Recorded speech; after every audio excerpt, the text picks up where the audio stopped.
GK Bangla স্পেশালের পক্ষ থেকে তোমাদের প্রত্যেকে ওয়েলকাম।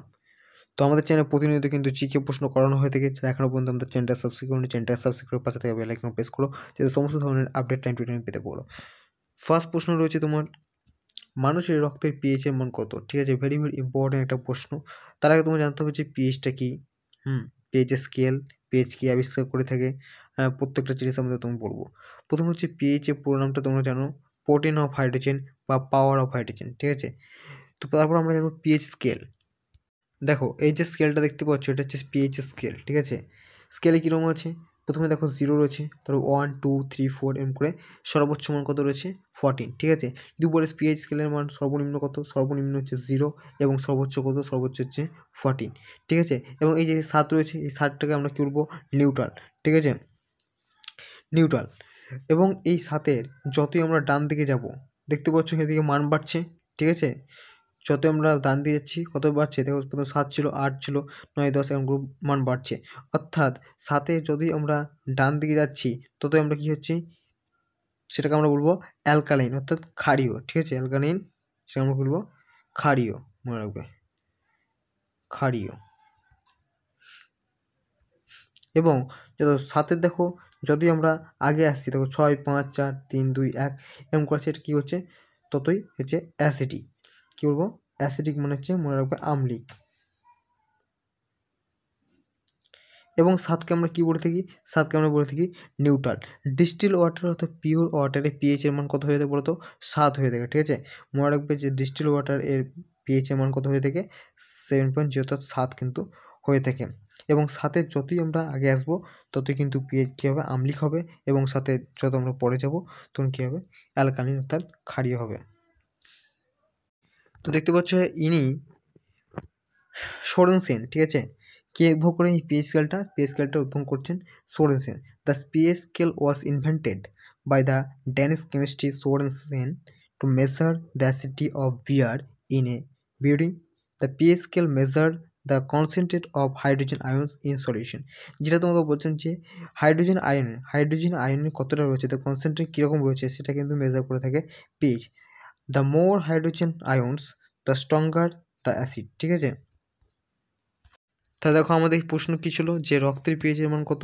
তো মনে রাখবে রক্তের পিএইচের মান কিন্তু হচ্ছে 7.4। 7কে আমরা কী বললাম, 7 হচ্ছে আমরা নিউট্রাল বললাম।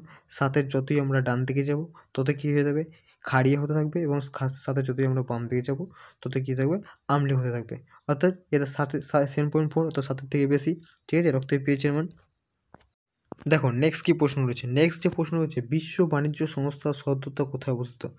বিশ্ব বাণিজ্য সংগঠন বা বিশ্ব বাণিজ্য সংস্থা, যেটাকে আমরা কী বলে থাকি, ডাব্লিউটিও, মনে রাখবে ডাব্লিউটিও, যেটা ওয়ার্ল্ড ট্রেড অর্গানাইজেশন। কী বলে থাকি, ওয়ার্ল্ড ট্রেড অর্গানাইজেশন। ঠিক আছে, তো এই ডাব্লিউটি এর পূর্ব নাম কি জানো? ডাব্লিউটি এর পূর্ব এর নাম ছিল গ্যাট। কী ছিল, GATT, গ্যাট কিন্তু ছিল।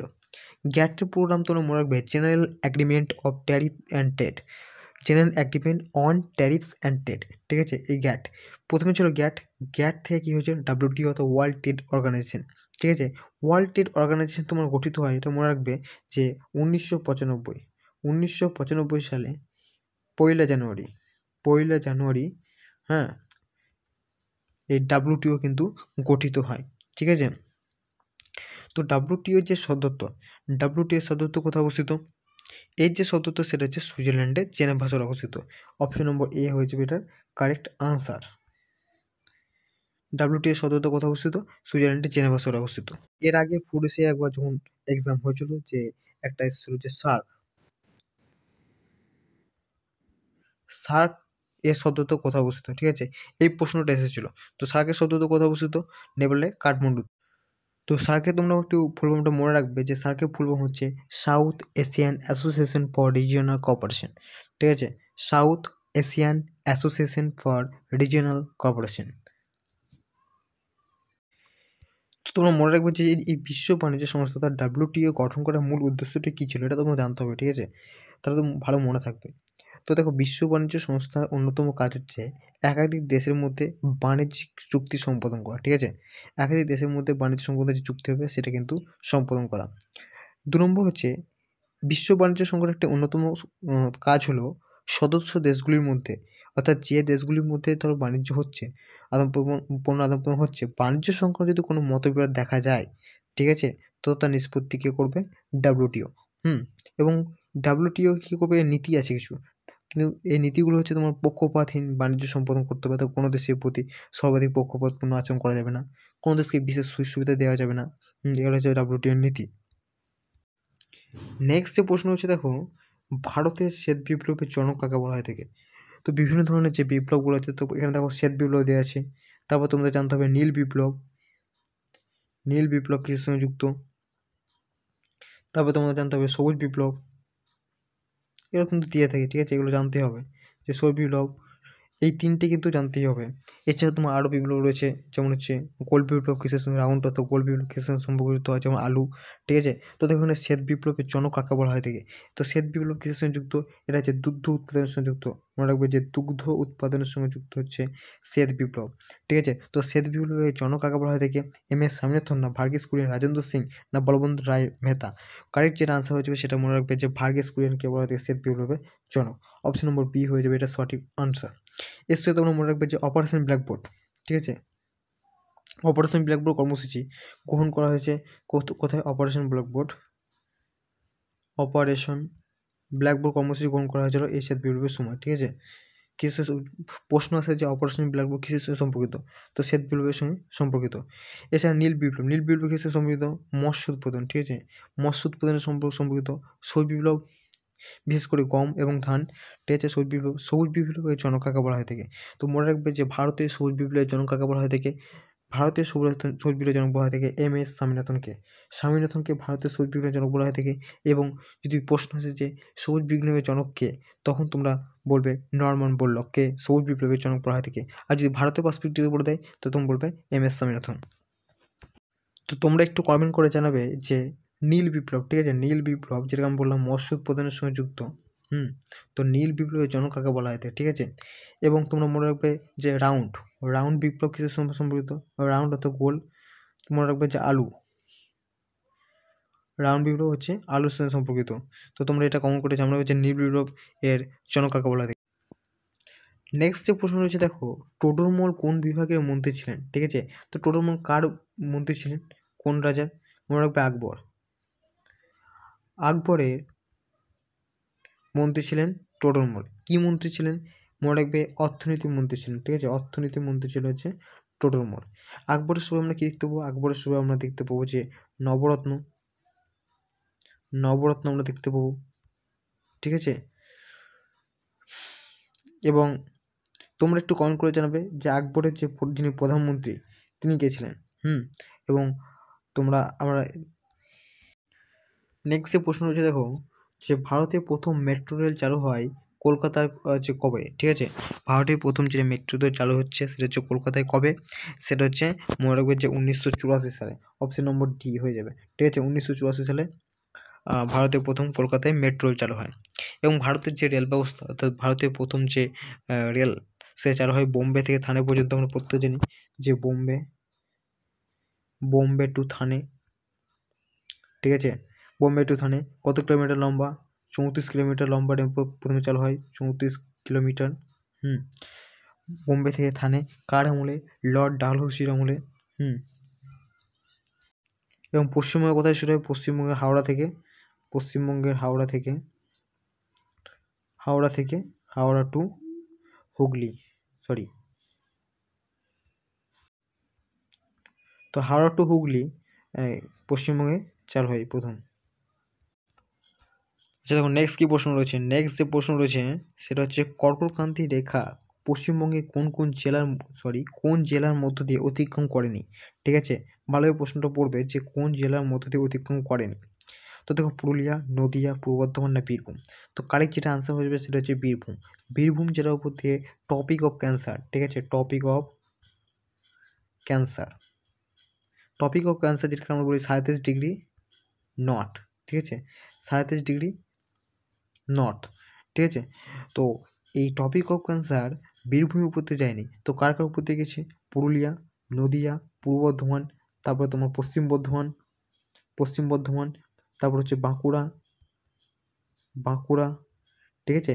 তো এইগুলোর মধ্যে দিয়ে কিন্তু হচ্ছে এইসব জেলাগুলোর মধ্যে দিয়ে কখনটি রেখা অর্থাৎ টপিক অফ ক্যান্সার বা 37টি নদ কিন্তু গিয়েছে। দেখো এই জিনিসটা একটু খেয়াল করবে, ঠিক আছে?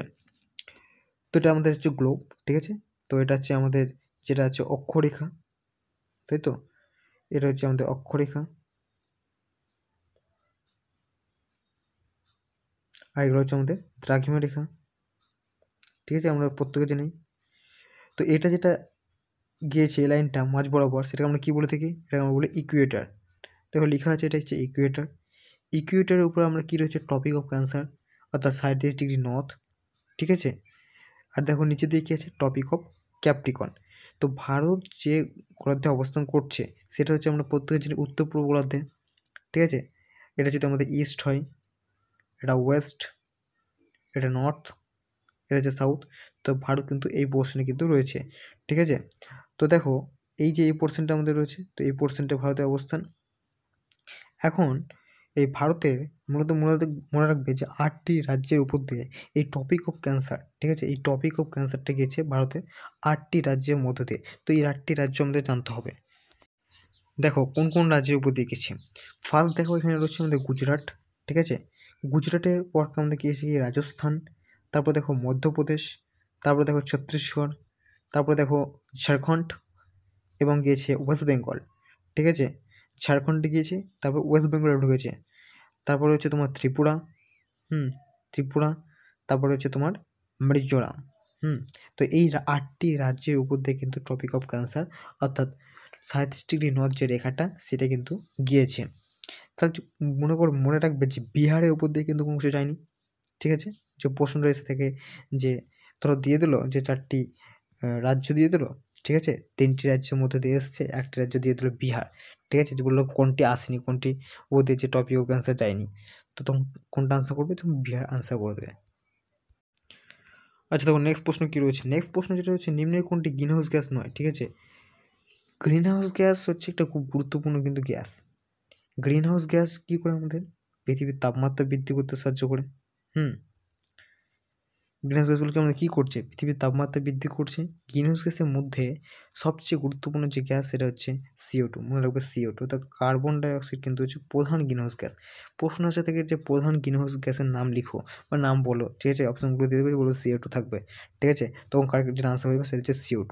তো দেখো এখানে যদি আমরা দেখি যে গ্যাস কোনটি প্রধান গ্রিনহাউস গ্যাস এখানে কিন্তু বলেনি, যে নিচে কোনটি গ্রিনহাউস গ্যাস, ঠিক আছে? তো মনে রাখবে যেখানে মিথেন হয়ে যাবে, এটা কারেক্ট আনসার। CH4, মিথেনের সংকেত কি? CH4। মিথেনের সংকেত দিয়ে থাকে। মিথেন গ্যাস কোথা থেকে বেশি উৎপন্ন হয়? ধান এবং পচা ধান ক্ষেত থেকে, তাই তো? পচা জলভূমি থেকে কিন্তু মিথেন গ্যাস হচ্ছে পাওয়া যায়। মিথেন একটা দাহ্য গ্যাস, এটা জলে কিন্তু। এবং নাইট্রোজেন এবং অক্সিজেন তো আমাদের গ্রিনহাউস গ্যাস নয়। দেখো N2 রয়েছে, N2 আর O2, এই দুটো কিন্তু আমাদের গ্রিনহাউস গ্যাসের মধ্যে পড়ে না। এবং অ্যাসিটিলিন গ্যাসও একটা দাহ্য গ্যাস, এটা জলে। দেখো নেক্সট কী প্রশ্ন হচ্ছে? নেক্সট প্রশ্ন হচ্ছে মুদ্রা রাক্ষসের রচয়িতাকে বিশাখ দত্ত, কৌটিল্য, বাণভট্ট না কলহন? কারেক্ট আনসার হয়ে যাবে তোমার বিশাখ দত্ত। মুদ্রা রাক্ষস কে রেখেছেন? বিশাখ দত্ত। কৌটিল্য লেখা আমরা জানি অস্ত্রশস্ত্র, অস্ত্রশস্ত্র কে লিখেছে? কৌটিল্য লিখেছে।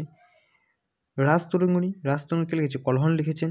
তোমরা কমেন্ট করে যাবে যে বাণভট্ট কিছু লিখেছে, তো যদি লিখে থাকে তো বাণভট্টর কবিতা লেখা কমেন্ট করে জানিয়ে তো।